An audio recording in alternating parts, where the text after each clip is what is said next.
আন্তর্জাতিক ক্রিকেট কাউন্সিলের আইসিসি পক্ষ থেকে এমন কোনো বাধ্যবাধকতা বা নির্দেশ দেওয়া হয়নি যে আসন্ন বিশ্বকাপে অংশ নিতে হলে বাংলাদেশ ক্রিকেট দলকে অবশ্যই ভারতে যেতে হবে, নিশ্চিত করেছেন বিসিবি সভাপতি আমিনুল ইসলাম বুলবুল।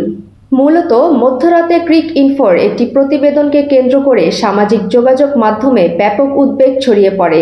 ওই প্রতিবেদনকে দাবি করা হয়েছিল যে আইসিসি বাংলাদেশের দাবি প্রত্যাখ্যান করেছে এবং বিশ্বকাপ খেলতে হলে ভারতকে ভেন্যু হিসাবে মেনে নিতেই হবে।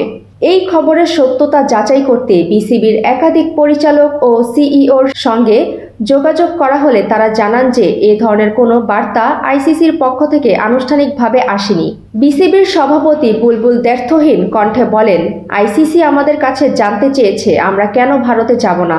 আমরা আমাদের ইমেইলে আগেই উল্লেখ করেছি যে নিরাপত্তা নিয়ে উদ্বেগ আছে। গতকাল রাতেও আইসিসি আমাদের কাছে সেই নিরাপত্তাজনিত উদ্বেগের একটি পূর্ণাঙ্গ বিবরণ চেয়েছেন। বিসিবির সভাপতি আরও পরিষ্কার করেন যে ভারতের মাটিতে বাংলাদেশের ক্রিকেটাররা কেন নিরাপদ নন এবং বোর্ডের উদ্বেগের সুনির্দিষ্ট কারণগুলো কী কী তার একটি বিস্তারিত ব্যাখ্যা আইসিসির কাছে খুব শীঘ্রই পাঠানো হবে। সুমাইয়া ফারাজি, খেলার খবর, দৈনিক আর নিউজ।